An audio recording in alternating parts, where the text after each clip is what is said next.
Welcome to Dance to Heal. I'm your host, Jenny C. Cohen. Join me as I share stories of how dance and movement can bring healing in a way that is safe and tailored to your life. I'm a cancer survivor, mother of two, and an award-winning performer who found that movement was vital to my recovery. I created Dance to Heal Wellness and also authored the best-selling book, Outside in Recovery, Dancing My Way Back to Myself After Breast Cancer. I will bring new techniques to help you on your dance journey and healing path. Are you ready to move? Dance to Heal starts now. So, it's October, and it is Breast Cancer Awareness Month. It's a bittersweet month for me. I am 6 years cancer-free, and I also, at the same time I celebrate my survival, I stand in memory of my sisters who didn't make it. So I'm a little emotional today because, there's happiness and also there is longing in my survivorship. I wanted to speak about how much healing really was facilitated by my movement during my treatment today. I think it was the tipping point. At one point during my chemotherapy, certain things were happening behind the scenes that were devastating to me. It really broke my heart.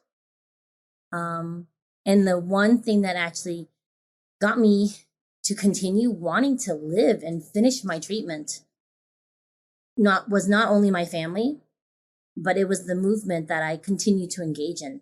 I was still doing events where I couldn't necessarily participate in everything, but just to be in that space and in sitting there and witnessing the movement and the life around me, it really made the difference. And being in those spaces really helped me see the possible future with me still in it.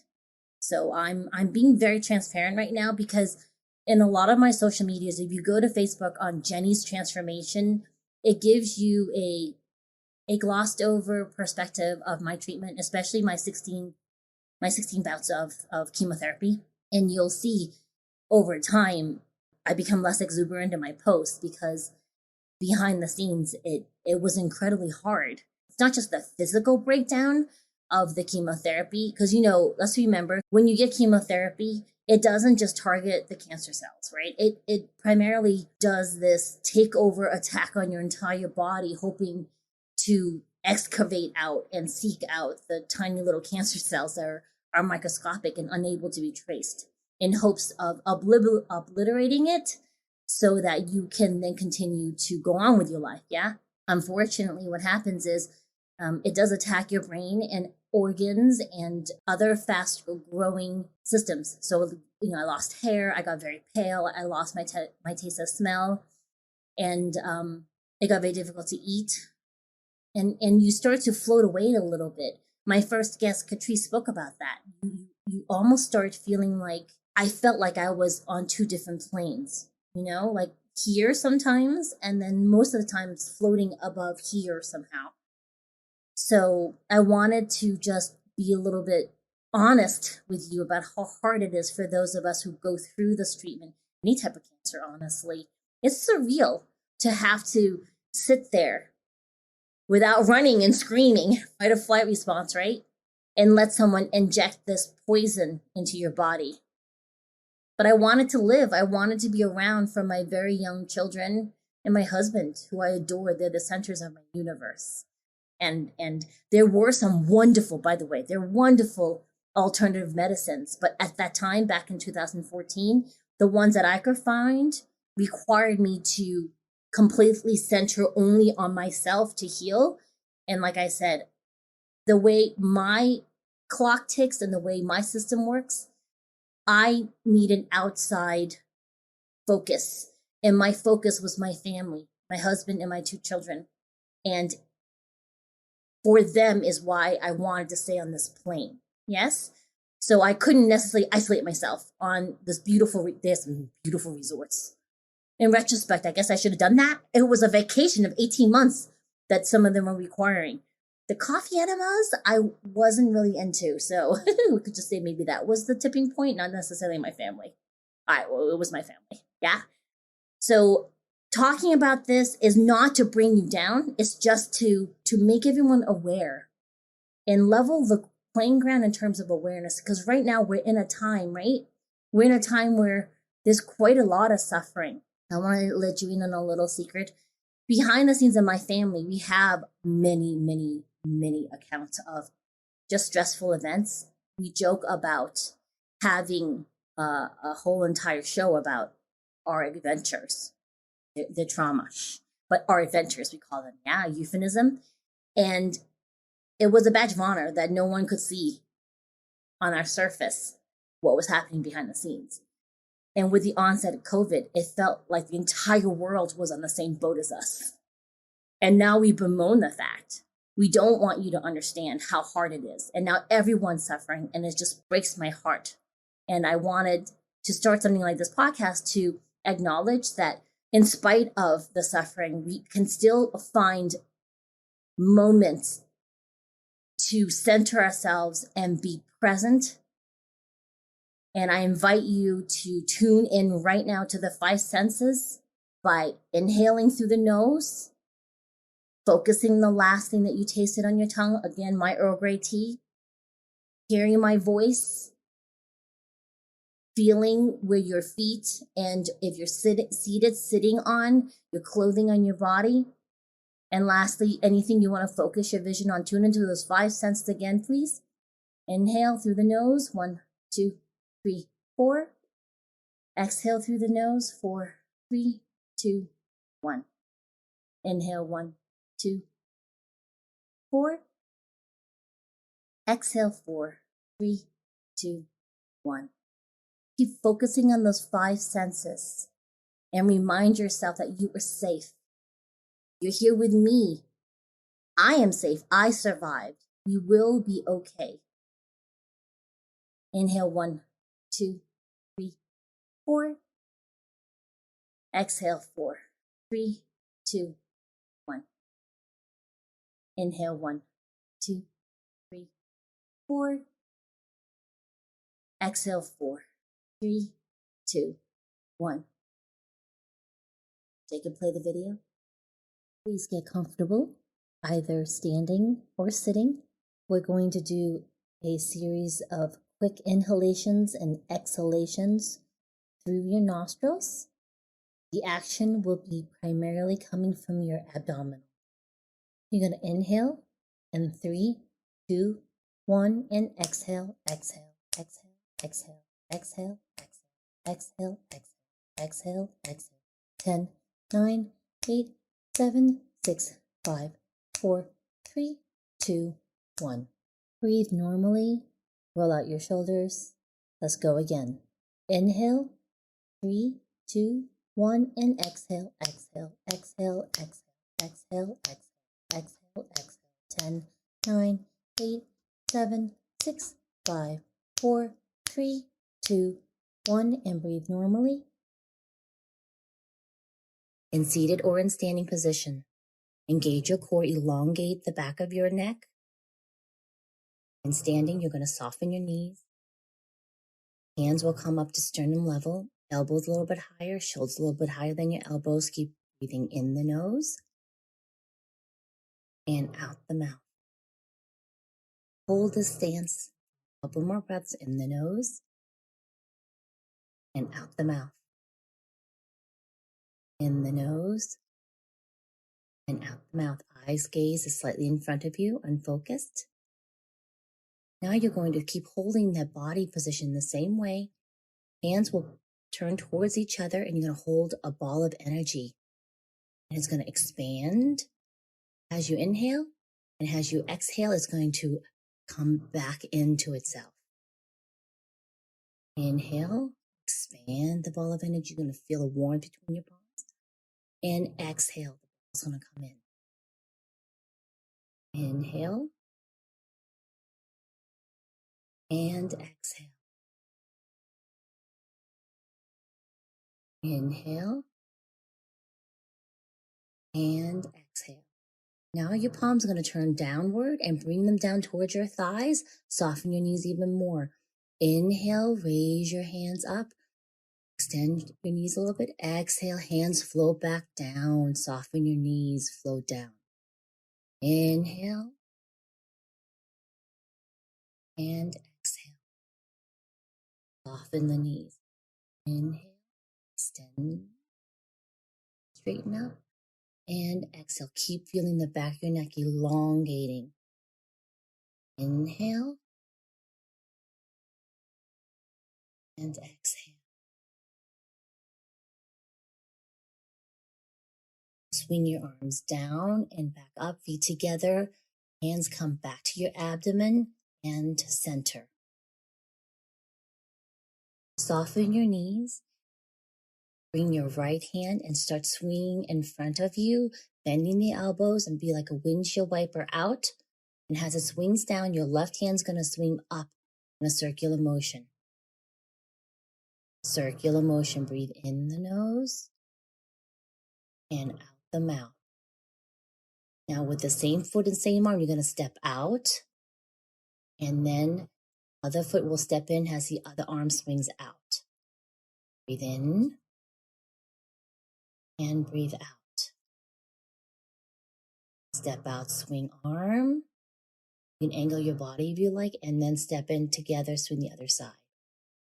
One more time, out and in. Swing your arms out and come back into center.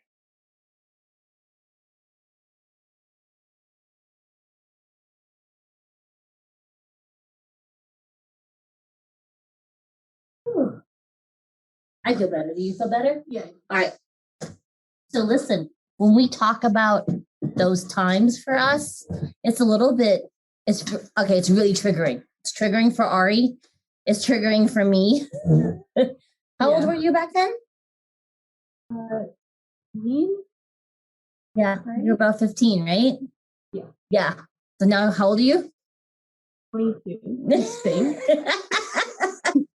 So I wanted to introduce to you my daughter, Ariella Cohen. Ta-da! Yeah. Say hi. Say hi. Yeah. So Ariella is currently a year-ish. We don't count the years because with COVID, right? All timelines completely have discontinued. They're no longer relevant. Yeah. It's more getting through it. Yeah. Yeah. So Ariella is studying at the University of Utah online, anyways, since COVID started, right? Yeah. Yeah. Yeah. So I invited her to speak on the role of movement in your life. I want to tell our audience a little bit on kind of when dance entered your life. So I've been doing competitive activities since I was 4. I guess I forgot. It's been a long time. I started with competitive baton twirling, a metal stick with the needle balls on the end. Mm-hmm. Really hurts if it hits you, but that was really fun. It was yeah. And then after that, I did rhythmic gymnastics, which is like regular gymnastics, but without the flipping. And imagine the Circus Soleil contortion, but with like all these apparatus too. You get like a hoop and a ball and everything. And psycho coaches who are crazy and sit on you when you're in a split between chairs, and like stuff like that. Super fun. So, and then I did competitive dance after that. And I retired from those activities at about 14, I think. Yeah, 14. So you dabbled in fencing for a little while? Yeah. So most of the stuff I did was very competitive, and I ended up in some abusive situations, like verbally abusive situations with the coaches. So for a long time after I retired, it was hard for me to even want to move at all, especially dancing, because I was pretty traumatized after that experience. So the one thing that I've been able to consistently do is the Tai Chi, which we just did. And it's because, well, it took a long time to even be able to do that, honestly. Like when you get traumatized from moving, it is difficult to get back into it. But it's been kind of relearning to do movement as a healing experience, like you talk about a lot. Mm-hmm. Mm-hmm. And we were able to find a school that teaches Tai Chi, and that's something that there's no doing it right, or you got to be better than people or stronger. It's really just, it's an inner cultivation and healing and stuff, and it puts you right in the present. And you'd be surprised when you do this stuff internally heats you because it's an internal martial art. You get like sweaty just from doing the breathing stuff that we just did. Yeah. So I welcome you to come back to this recording and to do it both in seated and also in standing, because sometimes the coordination of the arms and the cloud hands with the feet and the angles can exasperate some of us who are newer to movement. There are also many free Tai Chi on YouTube. So we welcome you to explore that. I personally, because I'm so motivated by music, I am more inclined to do Tai Chi to a low-key song that moves to me. So you're welcome to do that. Ariella has done performances where she's doing these amazing acrobatic, to us, not really to her because of her level of performance in the past, Tai Chi performances to music. But if it's okay, Ari, can I just invite you to talk about the role of Tai Chi in your recovery? Yeah, so I talked about a lot of the stuff that's happened, and amongst cancer treatment, there were a couple other things that happened, and all that stuff kind of held up and it had a big impact on all of us. And when I was about 17, that reached like a peak in me, kind of. And I've been kind of on suicide watch since I was 17 because I had some stuff. Oh God, like a lot of stuff. And so I've been doing really intensive recovery since then. Like my mom said, a big motivation for me for my recovery is because I want to be around for my family, and it would devastate them if I wasn't here. Mm-hmm. So movement is a way to, it's a big what's the word? I can't think of it. Big tool for me. Yeah, one of the things that I had to learn in therapy was to be present and not be stuck in the past because of all the stuff that happened to me in the past. And when I do Tai Chi, I come right into the present. It's like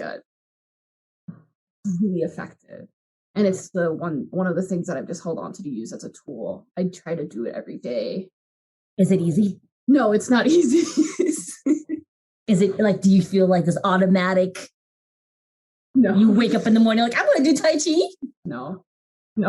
You think like as an elite athlete who did this for so long, I would be like, oh yeah, it's just me.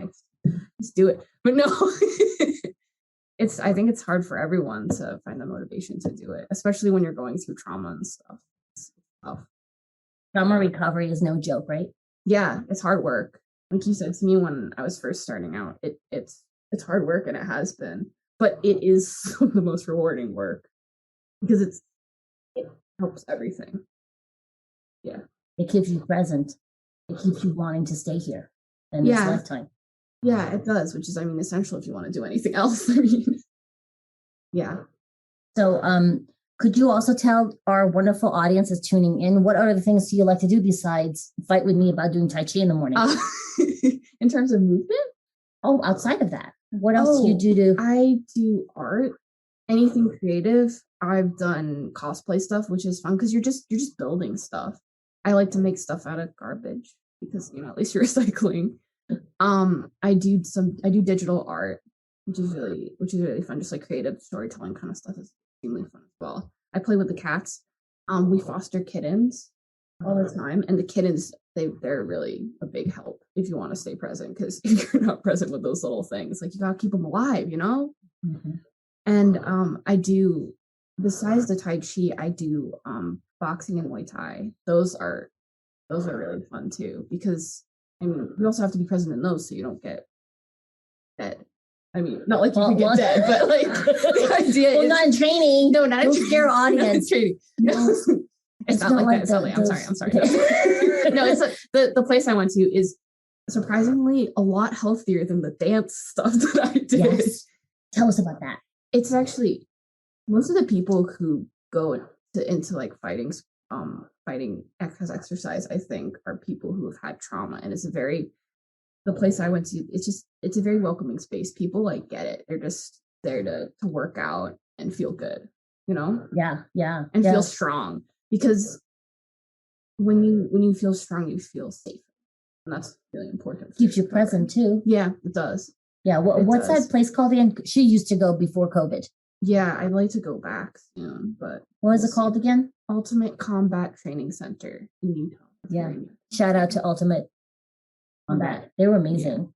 Yeah. Amazing, sweet bunch of people. At least the ones you trained with. Yeah, the teachers are awesome. Yeah. That I trained with. Yeah. And Ariella shared with me she loved the positive feedback, because a lot of the people who went to train weren't the Western, the Western bodies. Not that there's anything wrong, right, with being fit and thin.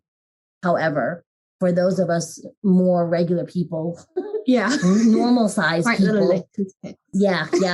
It was really amazing, because you got to see strong women.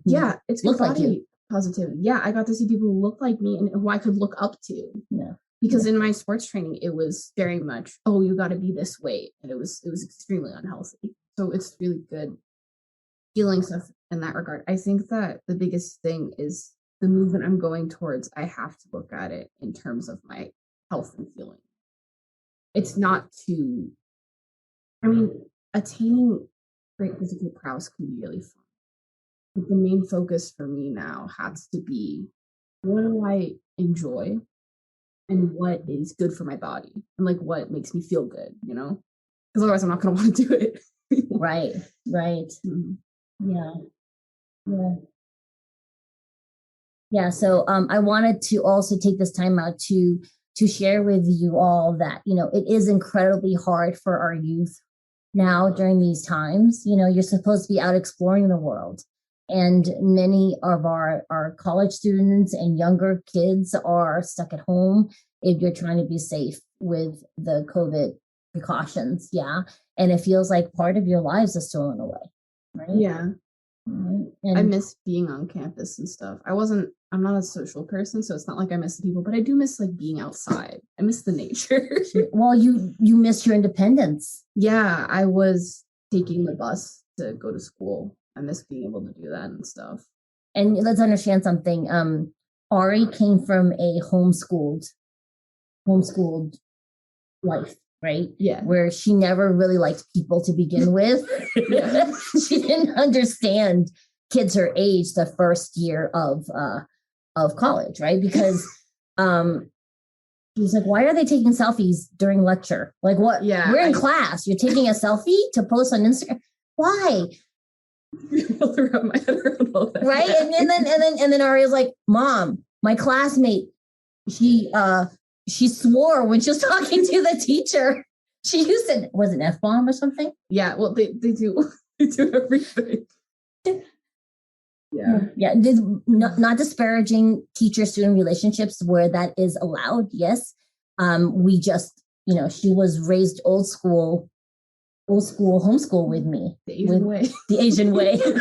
No. Be polite. Let's clarify though, right? I didn't tiger mom you. No, that's true. Only with safety. Yep. Yeah. They tiger mom themselves now in college. I don't have to do nothing. Me and my bro, we're just like, I didn't get an A+. I got an A-. And I'm like, did you learn anything in the class? And they're like, yeah. Then like, it's fine then. And we're like, but yeah, that's my reality, what I deal with behind the stage, behind the scenes. Yeah, I do a lot. But I wanted to just talk and acknowledge, right, that during Breast Cancer Awareness Month, it's not just a person going through the treatment. Behind them are their family and friends, especially their close family that they have. Yeah. Who also need the acknowledgement of how much support it takes to help the person going through the treatment or the bereavement if the treatment is not successful or they choose not to continue with it, right? I would just ask you during October to see the joy and celebrate it with us, but also to continue to be our support system, allow us to dump out to you. And if you need to, vent about it, go to other people outside of the person you're trying to support, if that makes sense. We're going to close out with some 4-4 breathing. Breathe in the nose, 1, 2, 3, 4. Exhale out the nose, 4, 3, 2, 1. Feel all your 5 senses right now in the nose, 1, 2, 3, 4. And exhale, 4, 3, 2, 1. Feel all your 5 senses right now. Stay safe, stay present, and I'll see you next time. Thank you so much. Thanks for listening to Dance to Heal with Jenny C. Cohen. Come back next time to hear stories of recovery through movement and learn more ways that you can move your body. To work with me and continue your journey, visit OutsideInRecovery.com. Are you ready to move?